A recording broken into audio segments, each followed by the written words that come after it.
কলকাতার এক ক্যাফে।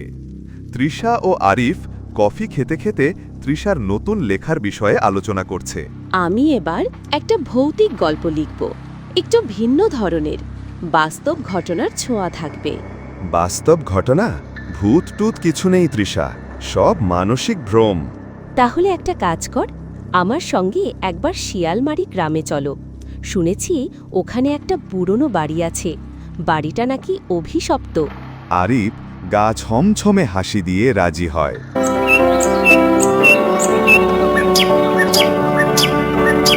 রহস্যময় গ্রামে আগমন।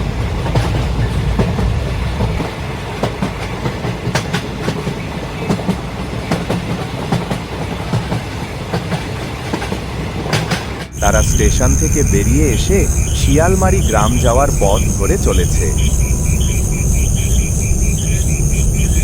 তৃষা ও আরিফ জীর্ণ নির্জন রাস্তা ধরে গ্রামের মাঝামাঝি এসে পৌঁছায়। চারপাশে ছায়াময় পরিবেশ ও ঝিঝি পোকার ডাক। গ্রামের এক বৃদ্ধার সাথে তাদের দেখা হয় এবং সেই বৃদ্ধাটি তারাকে দেখে বলে, তোমরা ওই বাড়ির কথা শুনে এসেছো?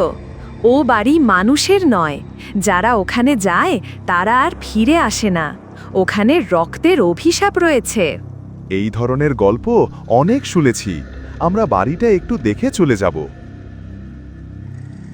বৃদ্ধা তাদের সাবধান করে, কিন্তু তারা কোনো পরোয়া করে না।